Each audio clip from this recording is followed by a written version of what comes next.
welcome back to this Bible series. So in today's video, I'll be reading Matthew chapters 26 to 28. And if you're new to the channel, if you watch one video a day, in 1 year you'll have read the whole Bible.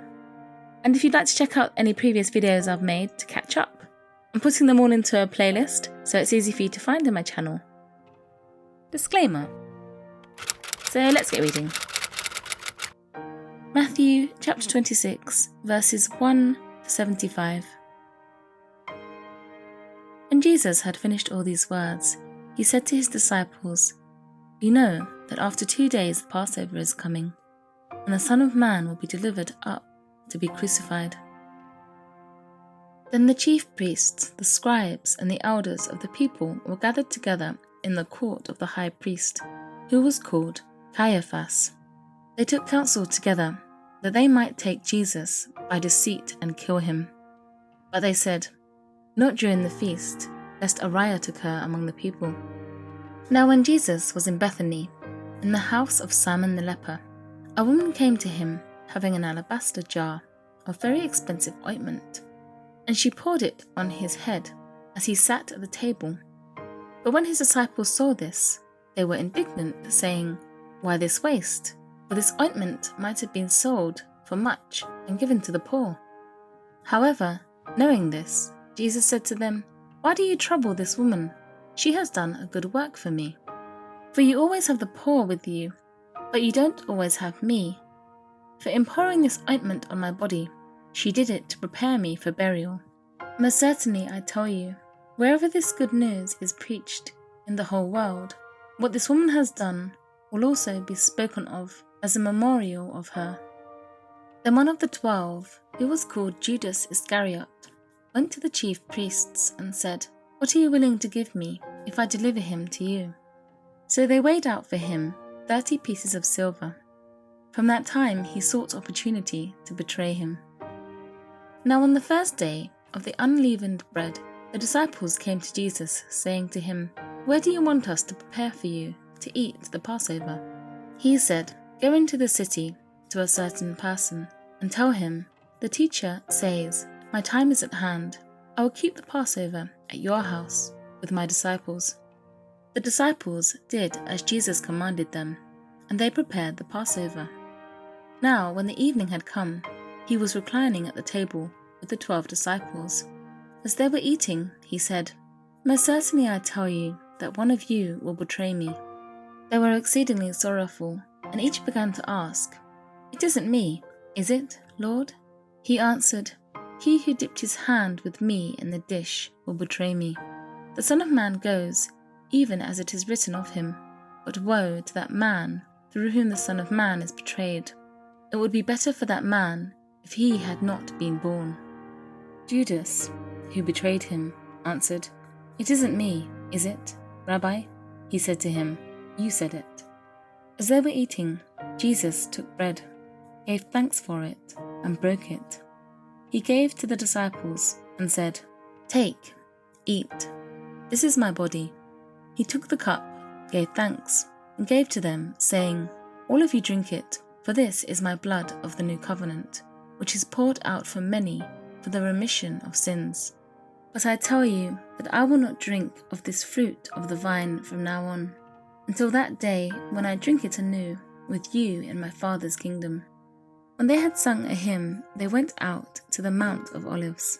Then Jesus said to them, "All of you will be made to stumble because of me tonight, for it is written, 'I will strike the shepherd, and the sheep of the flock will be scattered.' But after I am raised up, I will go before you into Galilee." But Peter answered him, "Even if all will be made to stumble because of you, I will never be made to stumble." Jesus said to him, "Most certainly I tell you that tonight, before the rooster crows, you will deny me 3 times. Peter said to him, "Even if I must die with you, I will not deny you."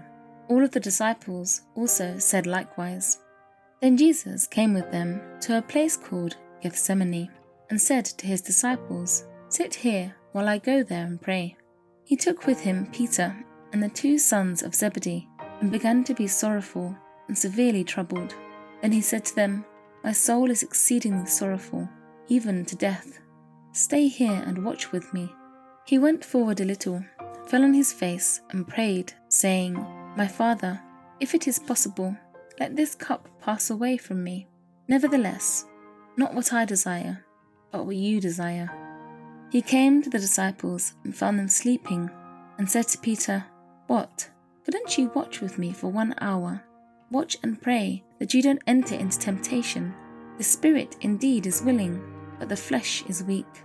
Again, a second time he went away and prayed, saying, "My Father, if this cup can't pass away from me unless I drink it, your desire be done." He came again and found them sleeping, for their eyes were heavy. He left them again, went away and prayed a third time, saying the same words. Then he came to the disciples and said to them, "Are you still sleeping and resting? Behold, the hour is at hand, and the Son of Man is betrayed into the hands of sinners. Arise, let's be going. Behold, he who betrays me is at hand." While he was still speaking, behold, Judas, one of the 12, came, and with him a great multitude with swords and clubs, from the chief priests and elders of the people. Now he who betrayed him had given him a sign, saying, "Whoever I kiss, he is the one. Seize him." Immediately he came to Jesus and said, "Greetings, Rabbi," and kissed him. Jesus said to him, "Friend, why are you here?" Then they came and laid hands on Jesus and took him. Behold, one of those who were with Jesus stretched out his hand and drew his sword, and struck the servant of the high priest, and cut off his ear. Then Jesus said to him, "Put your sword back into its place, for all those who take the sword will die by the sword. Or do you think that I couldn't ask my Father, and he would even now send me more than 12 legions of angels? How then will the scriptures be fulfilled that it must be so?" In that hour, Jesus said to the multitudes, "Have you come out as against a robber with swords and clubs to seize me? I sat daily in the temple teaching, and you didn't arrest me. But all this has happened that the scriptures of the prophets might be fulfilled." Then all the disciples left him and fled. Those who had taken Jesus led him away to Caiaphas, the high priest, where the scribes and the elders were gathered together. But Peter followed from a distance to the court of the high priest, and entered in and sat with the officers to see the end. Now the chief priests, the elders, and the whole council sought false testimony against Jesus, that they might put him to death, and they found none. Even though many false witnesses came forward, they found none. But at last 2 false witnesses came forward and said, "This man said, 'I am able to destroy the temple of God and to build it in 3 days.'" The high priest stood up and said to him, "Have you no answer? What is this that these testify against you?" But Jesus stayed silent. The high priest answered him, "I adjure you by the living God that you tell us whether you are the Christ, the Son of God." Jesus said to him, "You have said so. Nevertheless, I tell you, after this you will see the Son of Man sitting at the right hand of power and coming on the clouds of the sky." Then the high priest tore his clothing, saying, "He has spoken blasphemy. Why do we need any more witnesses? Behold, now you have heard his blasphemy. What do you think?" They answered him, "He is worthy of death." Then they spat in his face and beat him with their fists, and some slapped him, saying, "Prophesy to us, you Christ. Who hit you?" Now Peter was sitting outside in the court, and a maid came to him, saying, "You were also with Jesus, the Galilean?" But he denied it before them all, saying, "I don't know what you are talking about." When he had gone out onto the porch, someone else saw him and said to those who were there, "This man also was with Jesus of Nazareth." Again he denied it with an oath, "I don't know the man." After a little while, those who stood by came and said to Peter, "Surely you are also one of them, for your speech makes you known." Then he began to curse and to swear, "I don't know the man." Immediately the rooster crowed. Peter remembered the word which Jesus had said to him, "Before the rooster crows, you will deny me 3 times." Then he went out and wept bitterly. Matthew chapter 27, verses 1 to 65. Now, when the morning had come, all the chief priests and the elders of the people took counsel against Jesus to put him to death. They bound him and led him away, and delivered him up to Pontius Pilate, the governor. Then Judas, who betrayed him, when he saw that Jesus was condemned, felt remorse, and brought back the 30 pieces of silver to the chief priests and elders, saying, I have sinned in that I have betrayed innocent blood. But they said, What is that to us? You see to it. He threw down the pieces of silver in a sanctuary and departed. Then he went away and hanged himself. The chief priests took the pieces of silver and said, It's not lawful to put them into the treasury, since it is the price of blood. They took counsel and brought the potter's field with them to bury strangers in. Therefore that field has been called the field of blood to this day. Then that which was spoken through Jeremiah the prophet was fulfilled, saying, They took the 30 pieces of silver, the price of him upon whom the price had been set, whom some of the children of Israel priced, and they gave them for the potter's field, as the Lord commanded me. Now Jesus stood before the governor, and the governor asked him, saying, Are you the king of the Jews? Jesus said to him, So you say. When he was accused by the chief priests and elders, he answered nothing. Then Pilate said to him, Don't you hear how many things they testify against you? He gave him no answer, not even one word, so that the governor marveled greatly. Now at the feast the governor was accustomed to release to the multitude one prisoner whom they desired. They had then a notable prisoner called Barabbas. When therefore they were gathered together, Pilate said to them, Whom do you want me to release to you, Barabbas or Jesus, who is called Christ? For he knew that because of envy they had delivered him up. While he was sitting on the judgment seat, his wife sent to him, saying, Have nothing to do with that righteous man, for I have suffered many things in a dream because of him. Now the chief priests and the elders persuaded the multitudes to ask for Barabbas and destroy Jesus. But the governor answered them, Which of the two do you want me to release to you? They said, Barabbas. Pilate said to them, What then shall I do with Jesus, who is called Christ? They all said to him, Let him be crucified. But the governor said, Why? What evil has he done? But they cried out exceedingly, saying, Let him be crucified. So when Pilate saw that nothing was being gained, but rather that a disturbance was starting, he took water and washed his hands before the multitude, saying, I am innocent of the blood of this righteous person. You see to it. All the people answered, May his blood be on us and on our children. Then he released Barabbas to them, but Jesus was flogged and delivered to be crucified. Then the governor's soldiers took Jesus into the praetorium and gathered the whole garrison together against him. They stripped him and put a scarlet robe on him. They braided a crown of thorns and put it on his head, and a reed in his right hand. And they kneeled down before him and mocked him, saying, Hail, King of the Jews! They spat on him and took the reed and struck him on the head. When they had mocked him, they took the robe off him and put his clothes on him and led him away to be crucified. As they came out, they found a man of Cyrene, Simon by name, and they compelled him to go with them, that he might carry his cross. When they came to a place called Golgotha, that is to say, the place of a skull, they gave him sour wine to drink, mixed with gall. When he had tasted it, he would not drink. When they had crucified him, they divided his clothes among them, casting lots, and they sat and watched him there. They set up over his head the accusation against him, This is Jesus, the King of the Jews.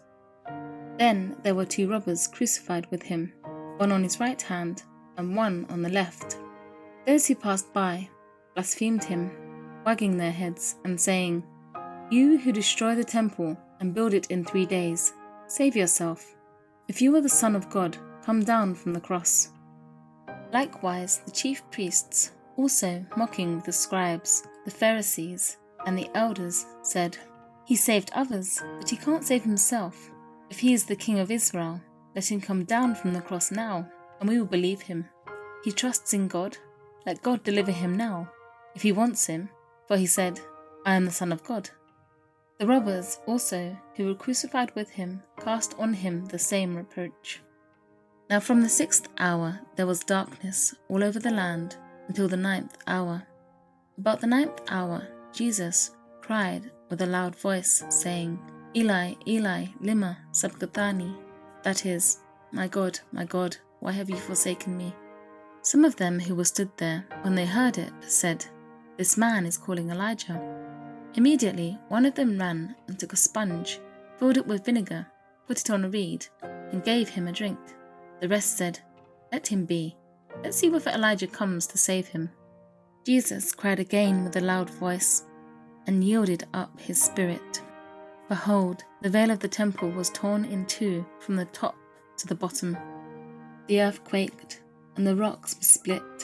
The tombs were opened, and many bodies of the spirits who had fallen asleep were raised. And coming out of the tombs after his resurrection, they entered into the holy city, and appeared to many. Now the centurion and those who were with him, watching Jesus, when they saw the earthquake and the things that were done, were terrified, saying, Truly, this was the Son of God. Many women were there watching from afar, who had followed Jesus from Galilee, serving him. Among them were Mary Magdalene, Mary, mother of James, and Joses, and the mother of the sons of Zebedee. When the evening had come, a rich man from Arimathea, named Joseph, who himself was also Jesus' disciple, came. This man went to Pilate, asked for Jesus' body. Then Pilate commanded the body to be given up. Joseph took the body and wrapped it in clean linen cloth, and laid it in its own new tomb, which he had cut out in the rock. Then he rolled a large stone against the door of the tomb, and departed. Mary Magdalene was there, and the other Mary, sitting opposite the tomb.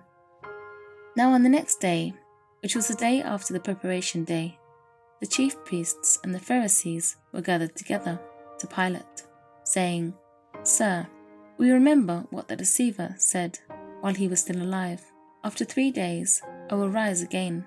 Command therefore that the tomb be made secure until the 3rd day, lest perhaps his disciples come at night and steal him away and tell the people he has risen from the dead. And the last deception will be worse than the first. Pilate said to them, You have a guard. Go, make it as secure as you can. So they went with the guard and made the tomb secure, sealing the stone. Matthew chapter 28, verses 1 to 20. Now after the Sabbath, as it began to dawn on the 1st day of the week, Mary Magdalene and the other Mary came to see the tomb. Behold, there was a great earthquake, for an angel of the Lord descended from the sky and came and rolled away the stone from the door and sat on it. His appearance was like lightning, and his clothes white as snow. For fear of him, the guards shook and became like dead men. The angel answered the woman, Don't be afraid, for I know that you seek Jesus, who has been crucified. He is not here, for he has risen, just like he said. Come, see the place where the Lord was lying. Go quickly and tell his disciples he has risen from the dead, and behold, he goes before you into Galilee. There you will see him. Behold, I have told you. They departed quickly from the tomb with fear and great joy, and ran to bring his disciples word. As they went to tell his disciples, behold, Jesus met them, saying, Rejoice. They came and took hold of his feet, and worshipped him. Then Jesus said to them, Don't be afraid. Go and tell my brothers that they should go into Galilee, and there they will see me. Now while they were going, behold, some of the guards came into the city, told the chief priests all the things that had happened. When they were assembled with the elders and had taken counsel, they gave a large amount of silver to the soldiers, saying, Say that his disciples came by night and stole him away while we slept. If this comes to the governor's ears, we will persuade him and make you free of worry. So they took the money and did as they were told. This saying was spread abroad among the Jews and continues until today. But the 11 disciples went into Galilee, to the mountain where Jesus had sent them. When they saw him, They bowed down to him, but some doubted. Jesus came to them and spoke to them, saying, "All authority has been given to me in heaven and on earth. Go and make disciples of all nations, baptizing them in the name of the Father, and of the Son, and of the Holy Spirit, teaching them to observe all things that I commanded you. Behold, I am with you always, even in the end of the age." Amen.